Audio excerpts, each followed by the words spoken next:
Alright, YouTube, well, I just thought I'd show you guys this new ridgid 3600 running watts, 4500 starting watts generator. We bought this when they were predicting Hurricane Sandy. They had a 3600 watt, which is this one, the 5700 watt, and the 6800 watt. The 5700 watt they were sold out of. So it's just 3600 or the 6800. 6800 had a Yamaha engine, electric start, had this panel here that comes off so you can take it inside your house. You had to buy a special cord though, which was $80.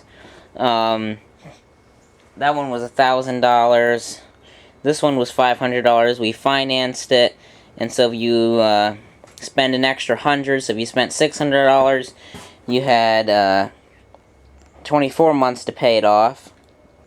I believe that's what it was. So we bought an extra sump pump.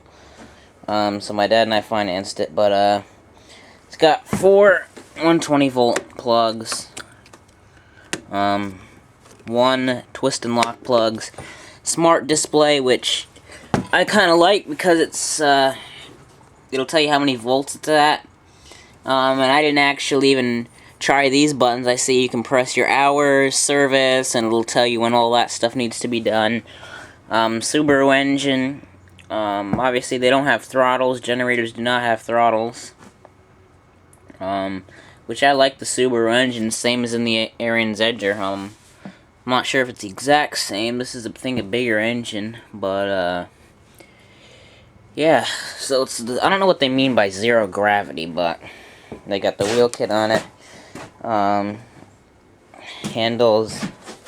It's not too heavy. We weren't sure if we were gonna keep this or if we were gonna go back and maybe buy a 6800 watt, or I thought they were gonna have Generac, but I heard Ridgid is a very good brand, so this is a really heavy-duty commercial generator.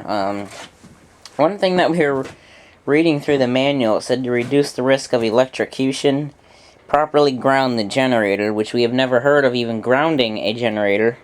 They said especially for a wheel kit, or because of a wheel kit, because obviously the wheels keep it off the ground. This is rubber, so that keeps it off the ground.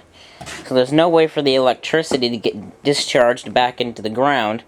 So by you going and plugging something in it, you're kind of the circuit, I guess. So called the company and they said, oh, it's right in the back of the manual and there's a spot right on the back of the generator. So we're reading through it, and here's the thing here. You just shove a wire through there and tighten the screw back. They said you gotta drive a rod 8 feet into the ground. It has to be 8 feet into the ground, and you have to have, I think, a grade 12 or 8 wire. And the door is shutting. And they said if you can't get the rod 8 feet in, then you gotta bury it 4 feet in a ditch. 4 feet deep in a ditch. So that's kinda I mean, no one can do that really. Like if you're out working somewhere, say out in the field or construction or something, and you had to keep moving the generator as you went along, no one's gonna drive a rod 8 feet in the ground. And I called JB Landscaping and Pro Landscaper 228, and they said that they've heard of grounding the generators, but they said it's not something you really have to do. It's one of those things where they cover themselves like someone that doesn't know what they're doing, standing in water, plugs something in here that has exposed wires and get electrocuted and says, oh yeah, this wasn't grounded, and he sues. That's kind of like they're covering themselves. So even Pro Landscaper 228, he said you could just attach a wire to there and just put a piece of rebar down in the ground. But we didn't even bother doing that. We didn't have to use it, luckily. But we might just go ahead and keep this. But I can't believe that you can't. They want you to drive a rod 8 feet in the ground. That's not even worth it. But we really just need it to run sump pumps, because my grandma's house gets flooded a lot.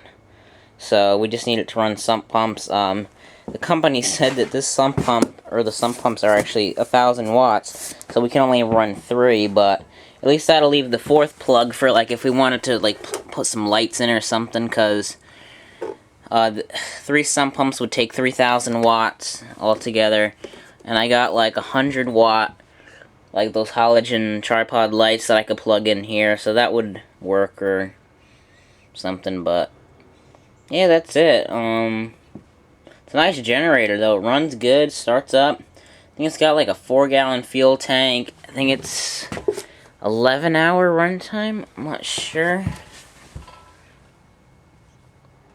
4-gallon fuel tank, up to 11 hours at 50% load. Never flat wheels. Zero gravity hand truck design for easy of mobility. Oh, the one thing we did, we had to borrow another generator from a contractor that my uncle knows for my aunt's house across the street in case they lost power. And that one, had a wire that ran just from the generator to the frame, like down there.